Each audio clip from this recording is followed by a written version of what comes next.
এখানে 3 পিস ইলিশ মাছ আছে। আমি নুন, হলুদ আর কাঁচা সর্ষের তেল দিয়ে মেখে রেখেছি। গ্যাসে আমি কড়াই বসিয়ে দিয়েছি। এটা ঘাটি কচু দিয়ে রান্না করব। এবার কড়াইতে দিয়ে দেবো তেল।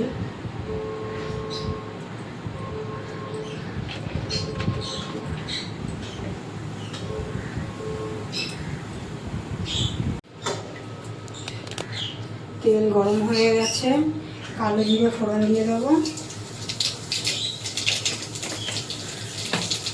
কেটে ধুয়ে সিদ্ধ করে রেখেছি ঘাটি কচুটা ভেজে নেব তেলে।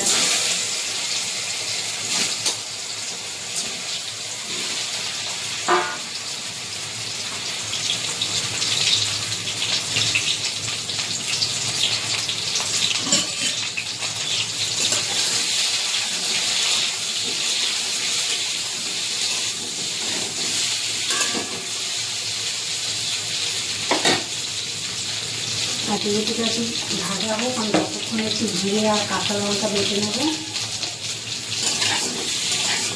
দিয়ে দিয়েছি অল্প করে একটু হলুদ, পরে দেবো নুনটা আমি পরে দিয়ে দেবো।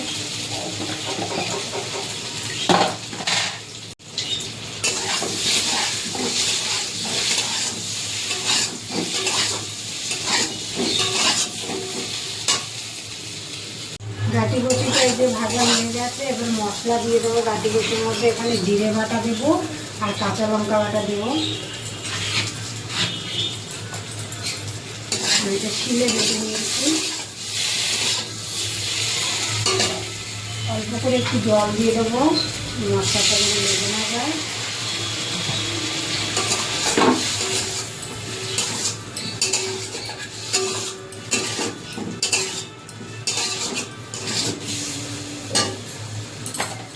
হলুদ দেবো আর একটু।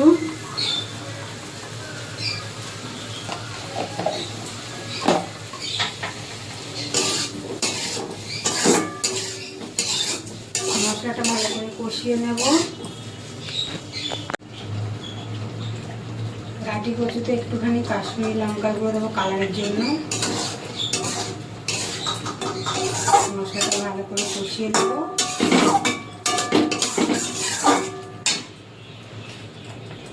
এবার আমি নুন দিয়ে দেবো স্বাদ মতো।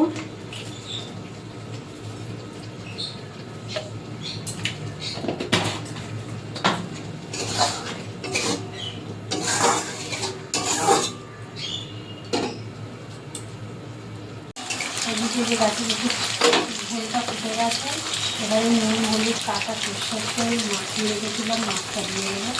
বন্ধুরা এইভাবে করে খেয়ে দেখবে, ভীষণ ভালো লাগে। মাছ ভিডিও করেছি, আজকে কাঁচা করছি।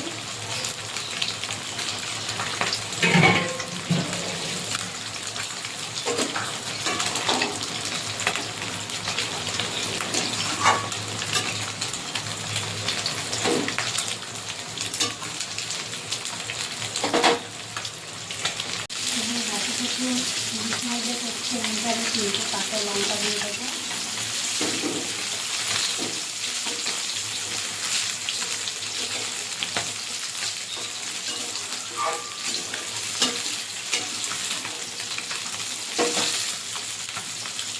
ঘাটি কচুতে ইলিশ মাছের তরকারি হয়ে গেছে। এবারে একটু কাঁচা সর্ষের তেল দিয়ে নামিয়ে দেবো। নামানোর আগে দিয়ে ইলিশ মাছের যে কোনো তরকারিতে কাঁচা সর্ষের তেল দিলে খেতেও ভালো লাগে। বন্ধুরা এই দেখো হয়ে গেছে, একদম অল্প মশলা। ইলিশ মাছ তো এমনিতেই অল্প মশলাই লাগে, খুব বেশি মশলা ভালো লাগে না। এবার নামিয়ে দেবো। বন্ধুরা এই যে হয়ে গেছে ইলিশ মাছ দিয়ে ঘাটি কচু দিয়ে ঝোল। ভালো লাগলে একটা লাইক কমেন্ট করে দেবেন আর সাবস্ক্রাইব করে দেবেন।